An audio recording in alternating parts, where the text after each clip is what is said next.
G'day guys, thank you for joining me. Today I am going to run you through how to use my free money planner. This sheet was designed for myself to keep all my finances in order and have a better, clearer picture as to where my money is coming and going.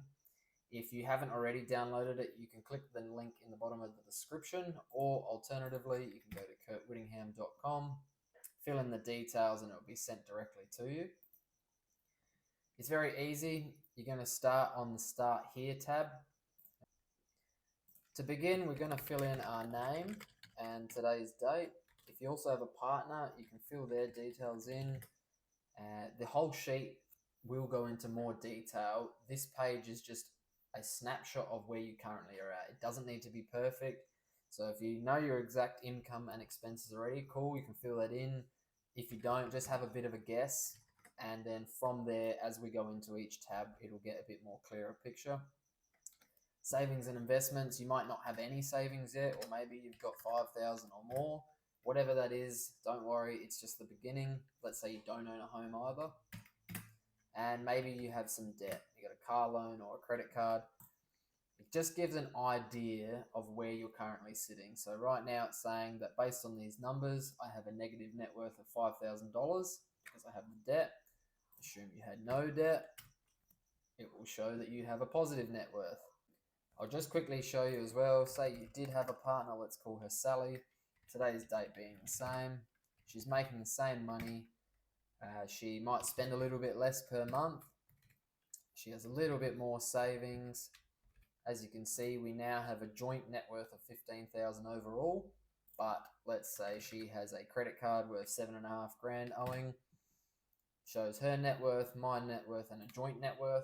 Again, these numbers are a snapshot. The idea is the longer you use the sheet and the better you continue to look through these things and change the habits, these numbers will get better. Or I'll just quickly show as well, let's assume we have some bigger debt. We now have a negative net worth with one of the partners, a positive net worth, and overall we have a joint net worth. That's a negative. Again, as you continue to refine the habits and get rid of some of this bad debt, these numbers will change. If you're in a partnership, you should be working together with your money anyway. And so this is a really, really good picture just to show, hey, where are we at right now? Where can we look to improve? And this one's very simple. We obviously have quite a large amount of debt compared to savings, although the joint savings together would nearly pay out the debt balance, but we'll get into more of that later. Once we've filled everything out from the Start Here tab and we've got our snapshot, we're now going to move over to the Income tab. So depending on if you work a job, run a business, it's not really overly important, but wherever you're getting your income from, you're going to put that in here in the amount that it is given to you. So if you were getting paid $1,000 a week, fill that in. Say your partner was earning her $2,000 a fortnight, you'll adjust that to suit and you'll get a rough idea of, okay, cool. Together we should be bringing in at $2,000 a week, or $8,600 a month on average, or about 104 a year. Let's say you were doing some dog washing on the weekends for some extra income and you were getting $50 every week. Add that in and it gives you a little idea as to, okay, cool, we should be earning $2,600 from washing dogs every week. That all tallies up to give you a good broad picture of, okay, over a whole year, we should be making $106,000. One of the cool things that I did include in the sheet was these little snippets of tips or information. What you're currently earning now is not a ceiling on what you will be earning later. You can always do more things to gain more skills to make more money or seek better opportunities within better jobs. So what you've got in here now, don't feel discouraged. Again, everything is what it is right this second, and it doesn't mean that we can't make small actionable steps to make this better and get you into a better position. From here, we're going to move to the Expenses tab. And again, very much the same. I've got a massive, massive list of a lot of things that I thought most people spend their money on.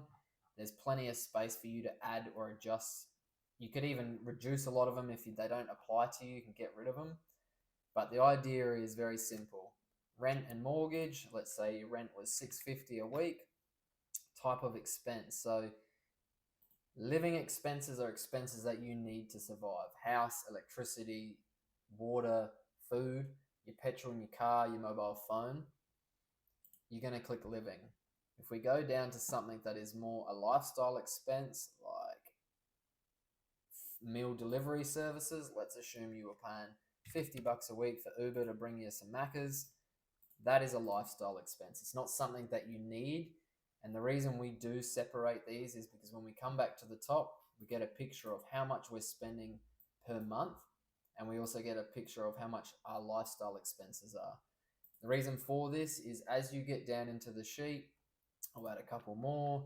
Let's assume you're spending $1,000 a quarter on electricity, again, a living expense, but you might love your dog enough and you spend $150 a month getting your dog groomed because you want it to smell good.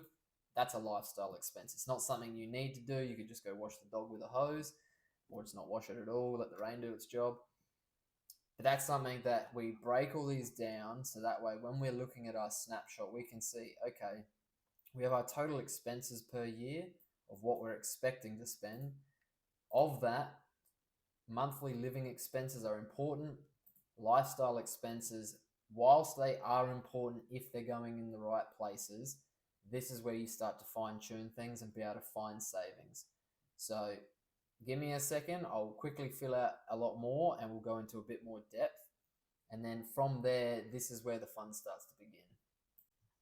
All right, so I've filled out a bunch of random expenses here and there. So haircuts, subscriptions like Netflix, Disney, etc. We even put in car loan repayments, which is from the start. Sally had a car loan.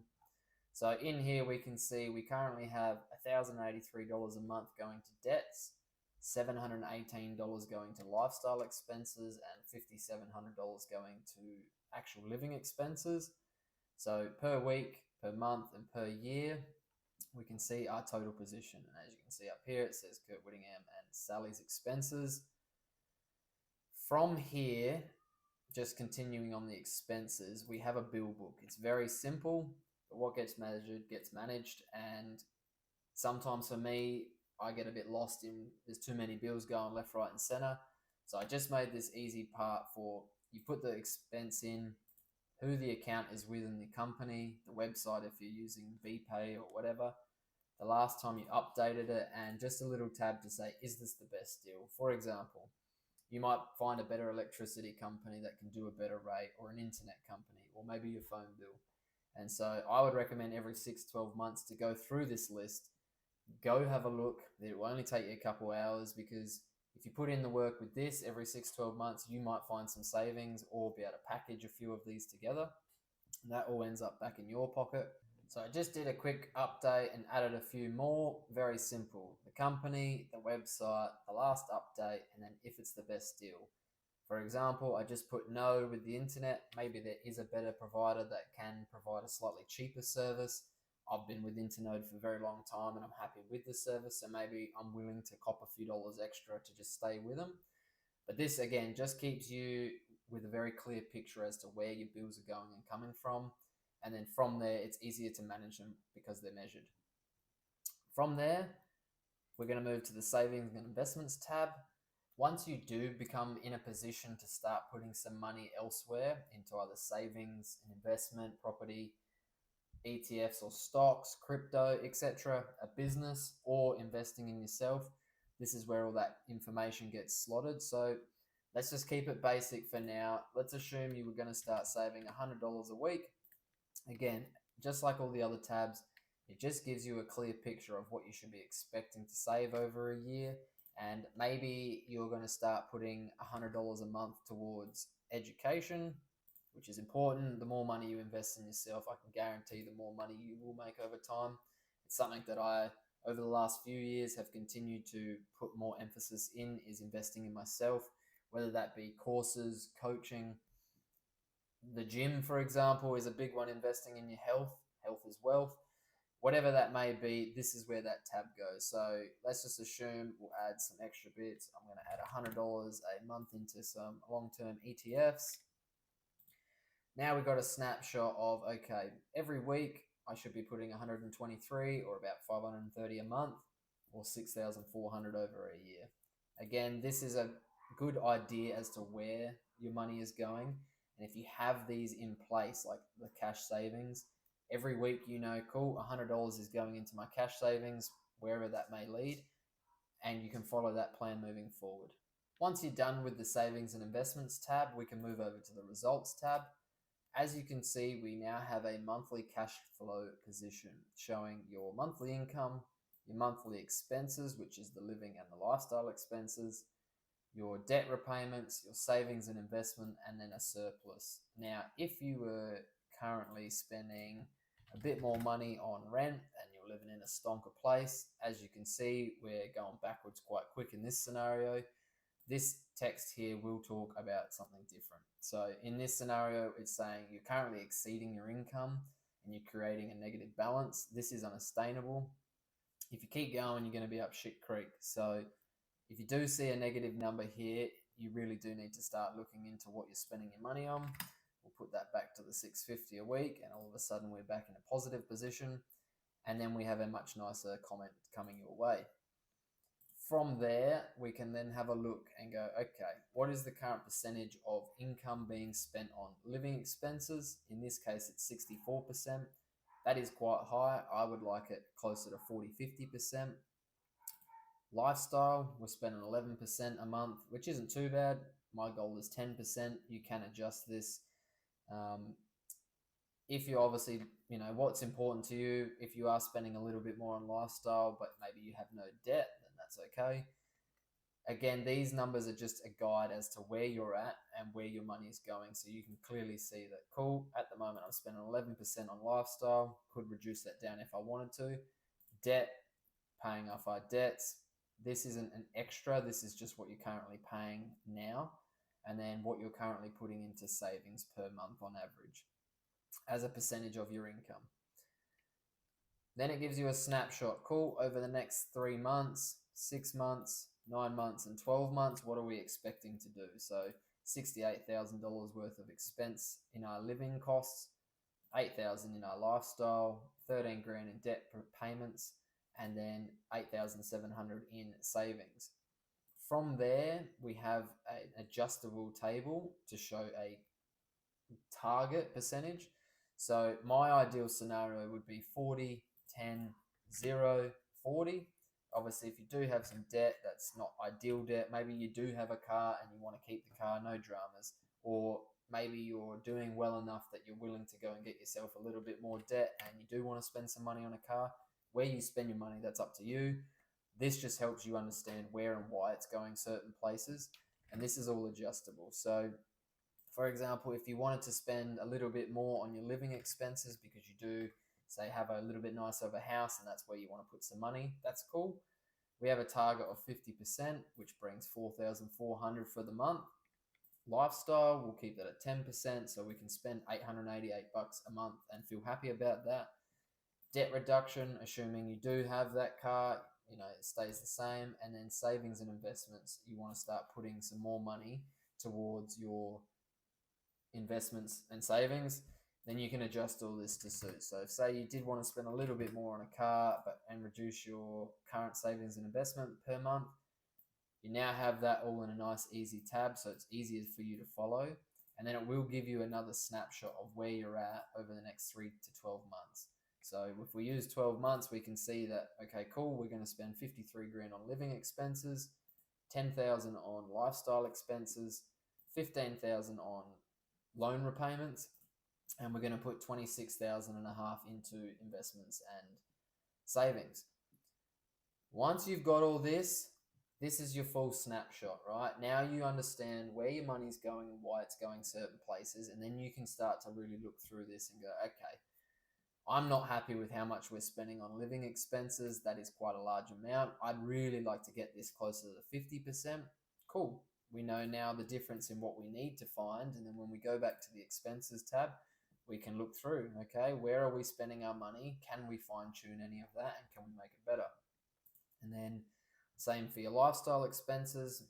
Debt, for example, if you do get that to zero because you get rid of all your bad debt and you're able to increase your savings and investments, Now you can see, okay, cool. This is how I want to be. This is how where I want to be aiming for. Let's go for that. Now we're in the spending tracker, and this is going to auto populate the details you've put in for the expenses. Every month I would be going through this. You could do it two ways actually. You could go through the last 3 months and get a real detailed picture of where you were spending your money, because some of these that you've pre-filled in the expenses tab might not be 100% accurate. Like for example, spending money on food. Maybe you spend more than you think you spend. This is going to give you an idea of what you thought, and then if you go forward 6 months, each month you put in a new amount. If you were to say, cool, no worries, I'm spending 2.5 grand on rent. It was close to what I thought, and let's just assume $2,000 on the car loan repayments was a bit more. I spent a little bit more on gasoline. Then the next month you go, cool, I spent 2.5 grand on my rent again, but this month I spent a little bit less on fuel. Car payments were the same, and let's say for the last 2 months you spent a little bit less money, and then this month you spent a bit more money. Next month you spent a bit more money because you got even hungrier. You're going to go through this each month either by yourself or with your partner, and you're going to pre-fill these details in.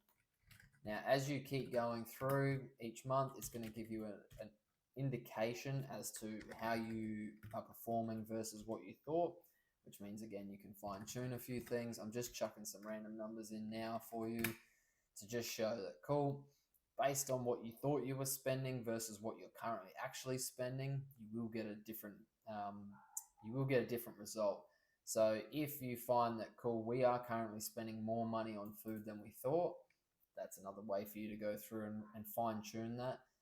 This is all just about tracking, just for the sake of being able to manage what you're looking at. If you can see that, okay, my electricity bill is actually costing me a fair whack more than I thought it was costing me, then cool, we can always go back after 6 months and adjust. Back in this expenses tab, cool, we're actually spending $500 more per month than we thought, which will change your results in the result tab. And again, the more data and the more detailed you are with these things, the better your picture you're going to get. If you willy-nilly just put some stuff in and you don't really take the time to understand where your money's going, you're never going to be able to make actual changes. There'll be very simple ones that you can do, but this makes the big picture for you. And again, if you do this every single month, at the start of the month, look back at the end of the month, go, cool, where do we spend our money? Let's assume for month 3, you actually spent I'm just going to change it to a real small number. Get rid of that for a second. We spent a little bit less than we actually thought, then cool, you're going to notice that. And over time, the ideal scenario is your actual expenses obviously being lower than what you expected because you're more focused and you're looking at things better. But once you start doing this, after a little while, you will get this so detailed that one, it'll take you bugger all time to fill this out for the new month. And two, each new month, you'll find the little thing that is a bit different. So again, it might be that eating, you're spending a little bit more money on food than you thought. Cool. Next month, we're going to be a little bit more careful on what we're buying, or we're going to be just that little bit more particular with where we're spending our money. Again, all of this is just a real easy guide to help you understand where and why your money is going certain places. So that way you can make an easy decision as to where you put your attention when it comes time to spending your money. That's about it. I've gone through every tab. I've shown you through the sheet. I probably waffled on a little bit longer than I needed to, but the tool is there to help make things simple. And if you can put more data in and take a bit more attention to detail, you will get a better result. Again, nothing of this is fixed. Your income's not fixed. Your expenses are not fixed. Your savings and investments are not fixed. And the result that you currently have is not the result that you have to have tomorrow. If you're not happy with what you see in the picture of all the information you've put in, it's up to you to make the change. If you have any questions or if you have any thoughts, give me a message. I do also offer one-on-one coaching. So if you would like to book some sessions where we run through everything and really fine tune and help you get to a result that you want to get to, let us know. Otherwise, enjoy, have fun with the sheet. If you do like my content, give us a follow, or follow my Instagram. Subscribe to the YouTube channel, all the rest of that jazz. I will make more content in the future. Until then, have fun.